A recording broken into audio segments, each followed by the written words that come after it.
ஆமா. நேத்து காலையில வந்து உடனே நானு சீமானுக்கு மெசேஜ் போட்டேன் நானு. ம். குறுந்தகவல் போட்டு, "அண்ணே ஒரு 10 மணிக்கு பேசணும்னு" சொன்னேன்.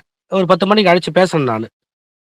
அவரு ஓகே. பேசும்போது சொல்றாரு, "கன்னடன் வந்து அவன் இனத்தான். அவன் கொடிய போட்டுட்டு வரான். அவன் கொடிய காட்ட சொல்றது இங்க தவறு தான். இப்ப நமக்கு தான் அந்த யோகியதை கிடையாது. உன்னுடைய கொடி நீ போட்டு போறது கிடையாது. நம்ம ம். தமிழர்களுக்கு கொடின்றதே ஒரு பிரச்சனையாகுது இல்லையா? எந்த கொடின்றது?" அப்படின்ற மாரி அவர் ஆதங்கத்த வெளிப்படுத்தினாரு. ஆனால் அந்த கொடி விவகாரத்துல பார்த்தீங்கன்னாக்கா, அது சட்ட ரீதியா நீங்க ஏதோ செஞ்சிருக்கணும். தனிப்பட்ட முறையில கைய வச்சது தவறு தான். இப்ப நீங்க என்னதான் வந்து ஒரு ஒரு தமிழ் போராளி, தமிழ் அமைப்புன்னு பார்க்கும்போது, இங்க ஒட்டுமொத்த ஊடகங்கள், கன்னட ஊடகங்கள், கன்னட அமைப்பை சேர்ந்தவங்க, கன்னட மக்கள் எல்லாமே வந்துட்டு, ஒரு கன்னடன் அடிச்சுட்டான், அடிச்சுட்டான்ற மாரி தான் பார்க்குறாங்க. அவன் என்ன ம். செஞ்சான்? அதுக்கான பின்னணி என்னன்னு யாரும் பார்க்கல. ஆனால் 2 மாநில காவல்துறைக்கு நான் ஒரு கோரிக்கை வைக்கிறேன். இன்னைக்கு சிலம்பரசன்றவரு வந்து ஒரு எங்க கர்நாடகத்த சேர்ந்த ஒரு கன்னடன் மீது அடிச்சது தவறு தான். நானும் வன்மையா கண்டிக்கிறேன்.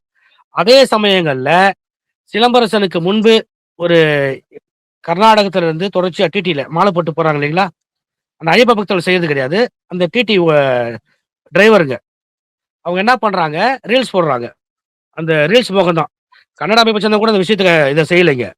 இந்த சாதாரண டெம்போ வாகன ஓட்டுநர்கள் தான் என்ன பண்றாங்க, "டேய் தமிழ்நாட்டுக்குள்ளே அந்த கொடி பறக்குது. உன்னால என்ன பண்ண முடியும் பார்த்துக்கடா. உன்னால புடுங்க முடியுமா?" அப்படின்ற மாரிலாம் தரக்குறைவா பல ரீல்ஸ்ல போடுறாங்க. லைக்குக்காக போடுறாங்க. நெறைய லைக், ஷேர் அப்படி ஆகுது. இதுக்காக தான் போடுறாங்க. இவங்க செய்ற அந்த விஷயம் வந்து 2 மாநில மக்களுக்கும் ஒரு பிரச்சனைய கொண்டு வந்து நிக்குது.